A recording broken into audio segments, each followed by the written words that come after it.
tres puntos que me gustaría conversar un poco con usted, ¿no? Lo primero es el tema de literatura y periodismo a partir de lo que dice Mauricio Vicent. Tengo cierta discrepancia con su tesis, ¿no? Y me llama la atención que habiendo sido él representante del país en Cuba... Pero no es Manuel Vicente. Ah, es Manuel Vicente. Es su padre. Su padre, ok, de acuerdo. De todas maneras, voy por lo mismo, ¿no? La tesis es que el periodismo se hace literatura en el siglo XX, dice él, ¿no? Ok. Cuando uno lee, por ejemplo, a un periodista de la talla José Martí, las crónicas de New York, o la manera en que él reporta los acontecimientos de la plaza de Haymarket en Chicago, si eso no es periodismo y si eso no es literatura, que venga Dios y lo vea. O sea, en el siglo XIX se hacía un periodismo literatura, ¿no? Entonces lo que yo creo es que hay de alguna manera un cierto retorno a eso, ¿no? La otra cosa que a mí me... ¿Está de acuerdo conmigo? Ok. Perdón por confundir a... Perdón por no haber citado las crónicas de José Martí. Entonces hay otro elemento que yo creo que es muy importante, ¿no? Debatir en este tema. También estoy de acuerdo con usted en la importancia del periodista de barricada, el que está ahí tomando nota de todo lo que está pasando, ¿no? Pero yo pienso que todas estas revoluciones, las revoluciones en general, no solamente y quizás no son el resultado de esa juventud que se inmola en las calles, sino son el resultado de crisis estructurales que es difícil de captar cuando uno está en la barricada, ¿no? Por ejemplo, asociamos la Revolución Francesa con un puñado de descamisadas que tomaron la Bastilla, que no era nada importante. Asociamos la Revolución Rusa con un grupo de marineros borrachos que se enfrentaron con unas milicianas, unas cadetes mujeres, que tampoco fue una cosa trascendente, ¿no? Asociamos la Revolución Cubana con el trabajo de Herbert Matthews, que subió a la sierra, y el poder de fuego que tendría un grupo de forajidos, no era mayor que lo que tenía Fidel Castro, pero construyó de alguna manera la revolución, ¿no?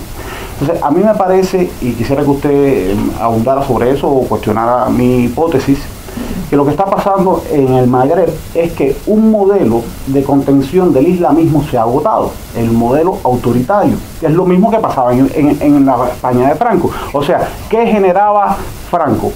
Comunistas como Lister. ¿Qué genera la democracia? Carrillos. ¿Qué es lo que va a generar un modelo blando, democrático?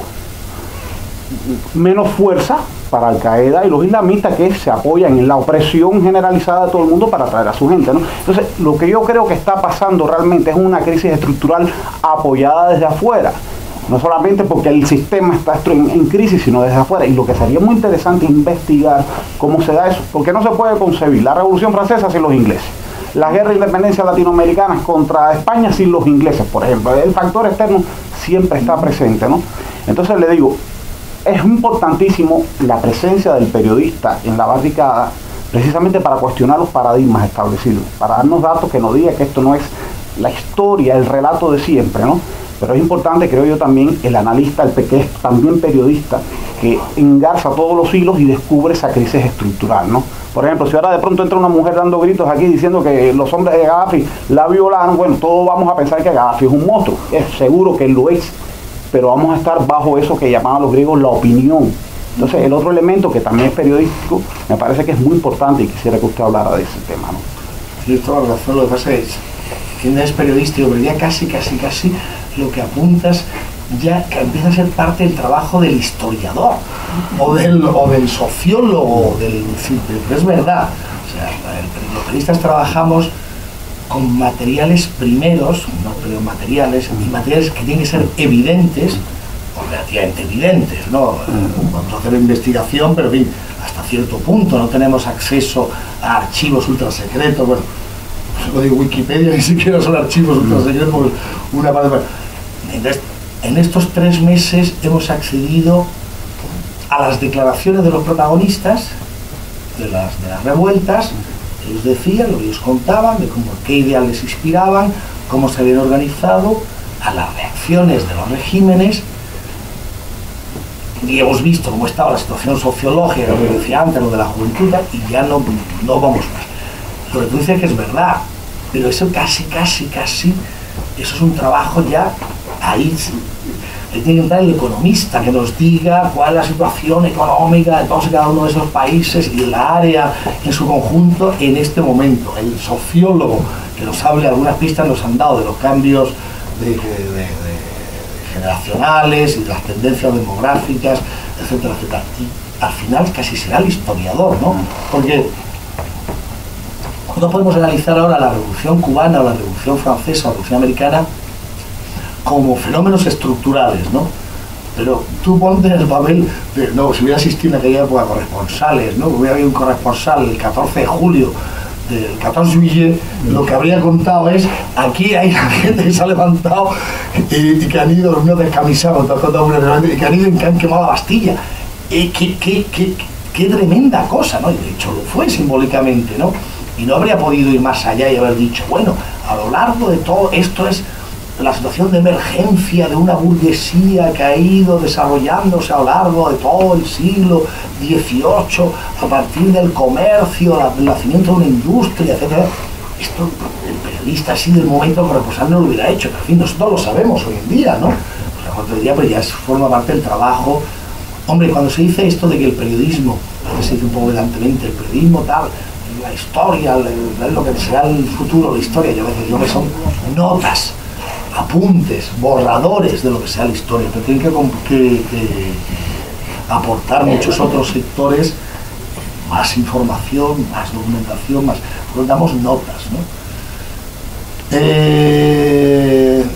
Está bien, pero, y lo que respecta a Martín, ¿te acuerdas? Decía de Herbert Matthews, también Herbert Matthews tiene una frase que antes de irse allí a la sierra a entrevistar a Fidel Castro y a los barbudos, que lo que para New York Times, había sido en los años 30, había sido responsable del New York Times en España, la guerra civil española, ¿no? Entonces sus artículos que mandaba New York Times, les reprocha un día desde el desk en Nueva York, dicen, no, es que estos artículos, tus crónicas, reportajes, esto, si están siempre del lado de los republicanos, ¿no? Y son muy antifranquistas y tal, ¿no? Hombre, deberían de ser más objetivo, más neutral, más equidistante. Y Herbert Matthews contestó una frase que a mí me gusta mucho, dígame, ¿no? Los periodistas también estamos en los sitios para contar quiénes son los hijos de puta. No fue que ha pasado la historia del periodismo, ¿no? Hombre, tampoco, también. Y entonces, de ahí la subjetividad o parcialidad de sus crónicas para New York Times, ¿no? A mí me gusta mucho esa frase de Herbert Matthews, porque otro tema es la objetividad en periodismo, ¿no? Y claro, la objetividad en periodismo tiene carácter, ¿no? Por supuesto los hechos tienen que ser ciertos, sagrados, comprobados, verídicos, verificables, sin la menor duda. Yo pertenezco a la escuela en esto muy estricta, ¿no?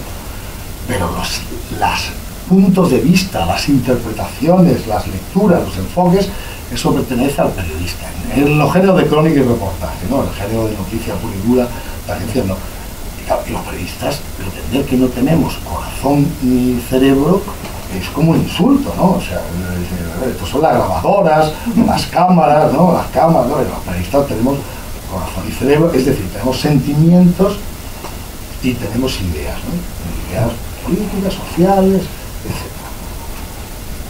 Y luego ya sobre el lugar de los hechos, y de ahí lo de Matthews, nos resulta, llega un momento en que dices, verdaderamente nada es blanco ni negro, no todos son buenos, buenísimos, ni malos, malísimos, el mundo es complejo, pero llega un momento en que descubres que hay, y me van a permitir en este hogar del español, que hay unos que son más hijos de puta que otros. O sea, siempre hay unos que son más hijos de puta que otros, ¿no?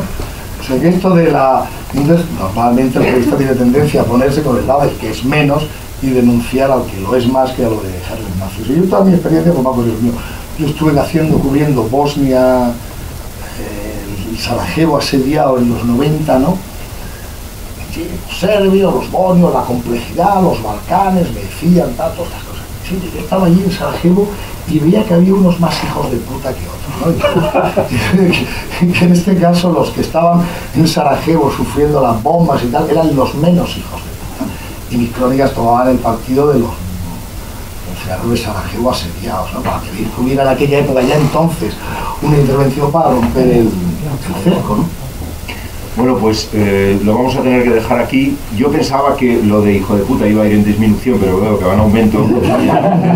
Antes de que lleguemos a un número ya indefinido de repeticiones, o sencillamente a dejar que hagas una tercera conferencia, porque has hecho 2 conferencias aquí muy completas. Y teniendo en cuenta que ya es la hora de cerrar, pues te agradezco que hayas venido.